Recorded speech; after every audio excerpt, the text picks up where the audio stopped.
සියමලාන්ඩුව ප්‍රාදේශීය ලේකම් කොට්ටාසේ තෝරාගත් අක්කර 500ක භූමියක සූර්ය බල විදුලි ව්‍යාපෘතිය ක්‍රියාත්මකයි.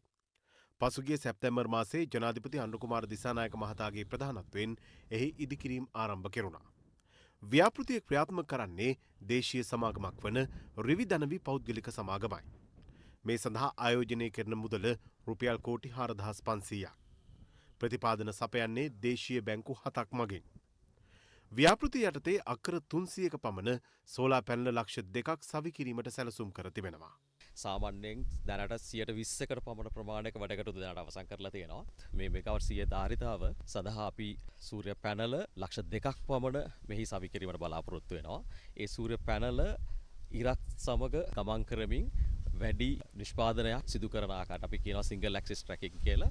ඒ තාක්ෂණය උපයෝගී කරගෙන ඉදිරි කිරීම සිදු කරනවා. ජාත්‍යන්තර ප්‍රමිතීන්ට අනුව තමයි මේ ව්‍යාපෘතිය සිද්ධ කරන්නේ. සහ ඊට අමතරව IFC performance standards කියලා පරිසරය සහ අනිත් ස්ටේක් හෝල්ඩර්ස්ලා කියලා කියන අපි මිනිස්සුන්ගේ සහ අනිත් ආයතනවල ස්ටෑන්ඩඩ්ස් අනුගත වෙමින් තමයි මේ ව්‍යාපෘති සිදු කරනු ලබන්නේ.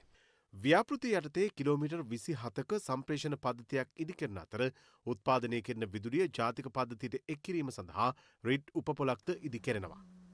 මීට සමගාමීව ප්‍රදේශීය ජනතාව ඉලක්ක කරමින් ප්‍රජා සත්කාර සේවාවන් රැසක්ද ක්‍රියාත්මකයි.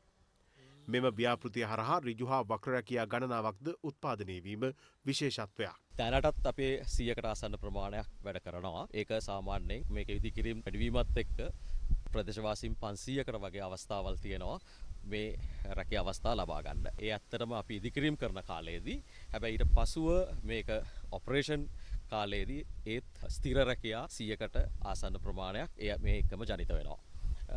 ඒ අනිත් පැත්තෙන් ගත්තම ඊට පස්සේ අපි මේ මොනවා හරි ඉදිකිරීම අවශ්‍යට යන්ත්‍ර සූත්‍ර ගත්තත් ඒ සියලුම දේවලුත් උදාහරණ විදිහට ට්‍රැක්ටර්ද බැකෝ යන්ත්‍ර වෙන්න පුළුවන් ඩෝසර්ස් වෙන්න පුළුවන් ඒ හැම දෙයක්ම අපි ලබා ගන්නේ මේ ප්‍රදේශයේ ඉන්න ජනතාවගෙන්. මෑත කාලයේ මොන්රාගල දිස්ත්‍රික්කයේ ඉලක්ක කර ක්‍රියාත්මක දැවැන්තම ආයෝජනය මෙම සූර්ය බල විදුලි ව්‍යාපෘතිය බව දිස්ත්‍රික් ලේකම් කේ.ජි. නිශාන්ත මහතා පවසනවා. මෙගාවට් 100ක සූර්ය බලාගාරයක් ඇති කරනවා සීමලාණ්ඩුව ප්‍රදේශය. මෙන්න මේව තුළින් මොන්රාගල දිස්ත්‍රික්කයේ සංවර්ධනය වේගවත් කරන්න පුළුවන් කියලා රජය බලාපොරොත්තු වෙනවා. ඒ වගේම දේශපාලන අධිකාරිය, අතර කියන්න සතුටුයි අතරම දේශපාලන අධිකාරිය මේ සංවර්ධන කටයුතු නිලධාරීන් කරනකොට ඒවා සොයා බලලා ඒවට අවශ්‍ය මාර්ගය පෙන්වලා දීලා නිලධාරීන්වත් නිවැරදි මාර්ගයට යොමු කරන්න කටයුතු කරලා තියෙනවා. ව්‍යාපෘතිය නිම කිරීමට නියමිත වැත්තේ 2028 වසරේ ජූනි මාසයේදී. එහෙත් ඉදිකිරීම් 2027 වසරේ 3 වෙනි කාර්තුව වන විට නිම කිරීමට අපේක්ෂා කරන බව රිවිදනවි පෞද්ගලික සමාගම පවසනවා.